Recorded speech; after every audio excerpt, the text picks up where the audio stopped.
ஜெய் பவானி, உங்க சக்தி அம்மாவோட அழகான காலை வணக்கம். எல்லா உறவுகளும் எழுந்திருங்க. விடியல் உங்களை எல்லாம் வரவேற்பதற்காக காத்திருக்குது. இரவு முடிஞ்சாச்சு. பகல் நமக்காக காத்திருக்கிறது. இரவு என்பது நம் உள்ளத்துக்கும், நம் உடம்புக்கும், நம் மனதுக்கும் அமைதியை தருவது இரவு. அந்த இரவுல எத்தனை பேர் ஆனந்தம் கண்டோம், எத்தனை பேர் அவஸ்தைப்பட்டோம் என்பது அவங்களோட சூழ்நிலைகளை பொறுத்து அமைவது.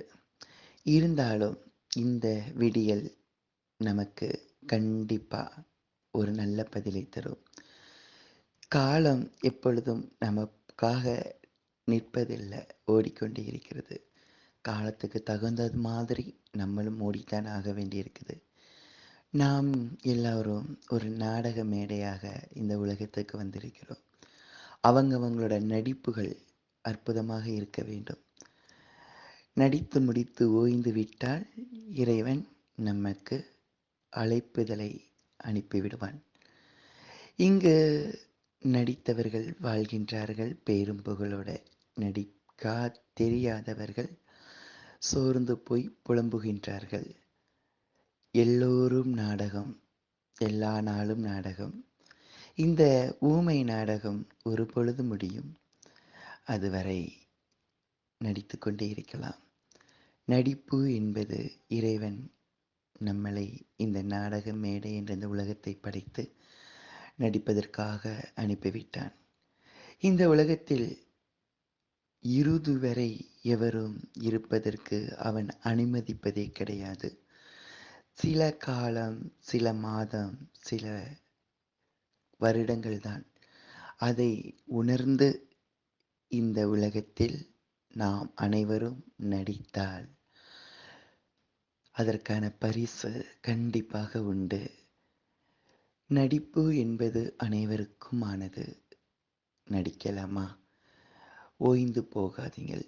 ஒவ்வொரு கட்டத்திலும் துடிப்பாக இருங்கள். இறைவன் உங்க பக்கத்தில். நல்ல மனிதர்களை சேகரித்துக் கொள்ளுங்கள். அவர்களோட உற்சாகமும் உங்களை வந்து சேரும், ஆசீர்வாதமும் உங்களை வந்து சேரும். விடியல் உங்களுக்காக காத்திருக்கிறது. எழுந்திருங்கள். சோகத்தை தூக்கி எறியுங்கள். சோர்வுகளையும் தூக்கி எறியுங்கள். நேற்றைய தினம் நடந்ததை மறந்திடுங்க. இன்று புதிதாக பிறந்தோம். ஒவ்வொரு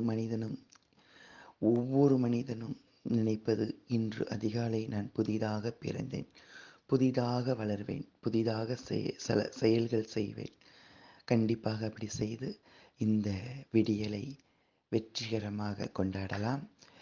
இன்று அனைவரும், இந்த உலகத்தில் இருக்கும் அனைவரும் விடியலுக்காக காத்திருக்கிறோம். எழுந்து அவரவர்களோட நாடகங்களை தொடரலாம். ஜெய் பவானி. வெற்றி துடிப்பாய் இருப்பவர்களுக்கும் இறைவனை உண்மையா நேசிப்பவர்களுக்கும் கண்டிப்பா வெற்றி உண்டு. என் குழந்தைகளான அனைவரும் சுகமாக இருக்கணும், உங்கள் வெற்றிகளோடு நீங்கள் வாழ வேண்டும் என்பது அம்மாவோட மிகப்பெரிய ஆசை. என் ஆசை நிறைவேறட்டும். ஜெய் பவானி.